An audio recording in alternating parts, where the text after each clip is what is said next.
Hello, everybody. Welcome back to another figure comparison. My name is Matthew, and today, yes, we're going to be cranking these out next few days. Today, we're doing another matchup, which I'm surprised I haven't not done before. We are doing a Funko Pop versus Playmates one-on-one. Godzilla, Heat Ray Godzilla versus Godzilla with Heat Ray. Funko Pop versus Playmates. Now, I don't know why I didn't bother to pit these two against each other, because this seems like a very fair match. We'll get into why in a sec.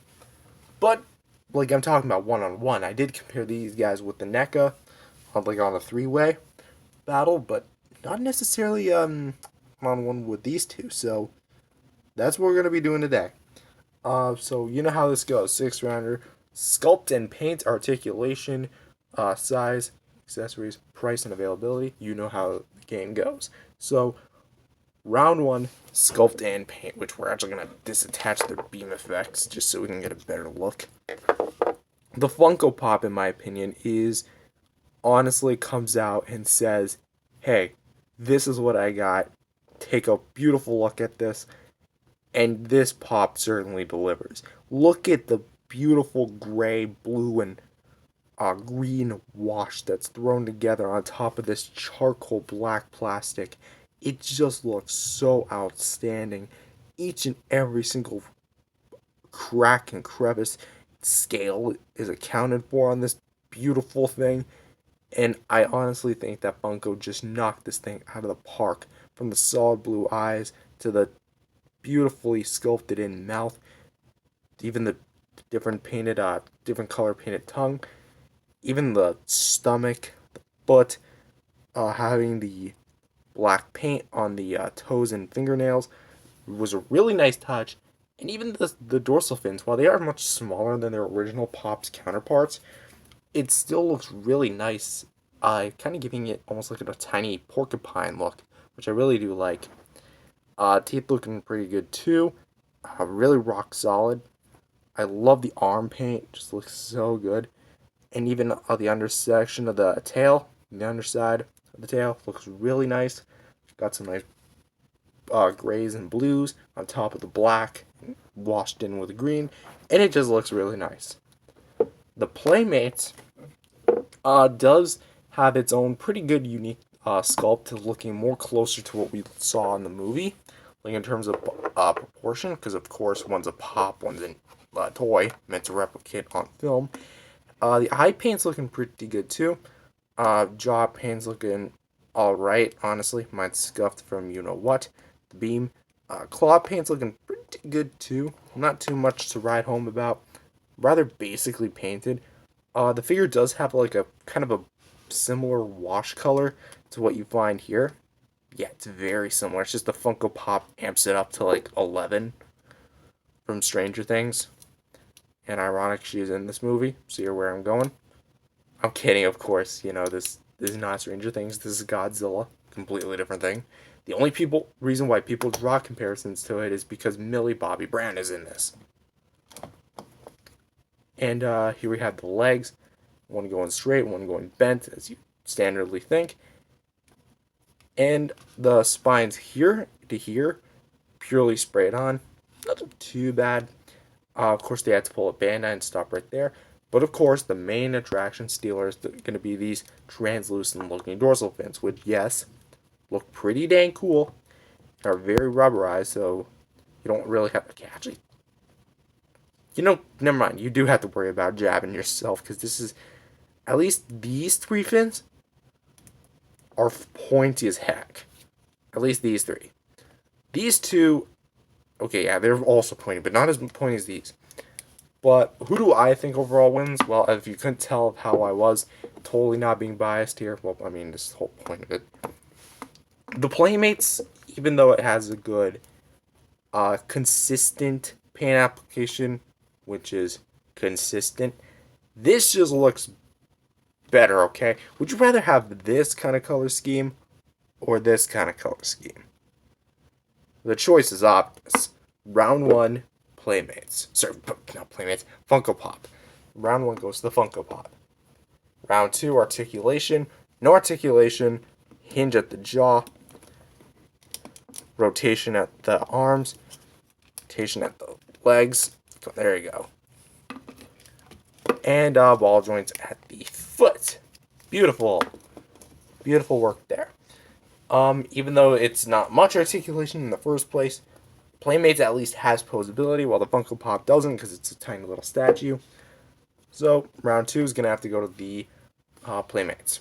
Round 3, size, meant to scale Funko Pops, which are like all over the place, meant to scale to your 6-inch figures. But because this is not just an exclusive to its own line, I'm going to have to say that the Playmates wins. But then again, there also does exist like tons of 4-inch figures that are chibi.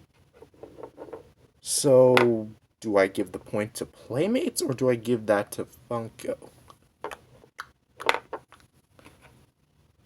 Might give this one a tie because no. Screw it. I'm gonna give this to the. Tie. There you go. Tie. Tie point because I literally cannot decide. Accessories. Both of them come with their own beam effect, which, regardless of how they look, one took the mold from the monster arts, the other one made its own. And even though both are made of translucent plastic, one being much more solid and really not flexible versus translucent plastic and really flexible, you'd think that would tie, right? Battle damage.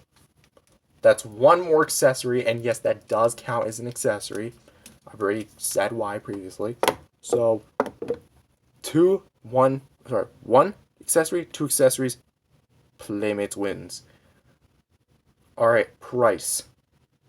They're actually about priced the same. About $10 to get each. So that's going to have to tie that up. And the last round is availability. And this is kind of a difficult one. Funko has released this guy everywhere, including a glow-in-the-dark exclusive. That was exclusive to... What was it exclusive to? I think it was... Was it FYE? I think it was FYE. Yeah, I think it was exclusive to FYE. I'm thinking of the Funko shop, but I know that's the glow-in-the-dark Mecha Godzilla. And I think the Flocked Kong was a Barnes & Noble exclusive? Yeah, but like that's the exclusive. This guy, the original non-glow-in-the-dark version, himself goes for pretty much everywhere. Targets, Walmarts, comic shops, you name it, he's there. Playmates was originally a Walmart exclusive, but only just now are they reissuing him to like every major retailer. So had this video come out sooner, he would have won the point, but now we're kind of equal because he's being released at the retailers that he was also originally. And I can tell Playmates figures are making their way to comic shops. I was literally at my comic shop the same day, the same one where I got him. So, yeah, I saw some Playmates figures. So, yeah, it's going to have to tie it up. So, let's look at the scores. Sculpt and paint, articulation, tie for size, because they both go with their different scales. Accessories went to Playmates. Price went to both of them. And then availability went to a 4-5. Playmates wins. I'm kind of shocked about that because I definitely do think that the Funko Pop is honestly the better figure. And, like, literally collapse the Funko Pop. Sorry, the Playmates, in my opinion. But that doesn't mean that the Playmates is a bad figure. I think that this is actually a pretty good figure. But compared to its competition, honestly has no chance. But that doesn't mean that the Playmates does not have its own chance yet. Because after this series of videos that I'm currently planning to make end, I'm going to be pitting these two against their NECA and SHMA counterparts in a 4-way free-for-all. That's going to be an epic fight to see, so subscribe to the channel and see that.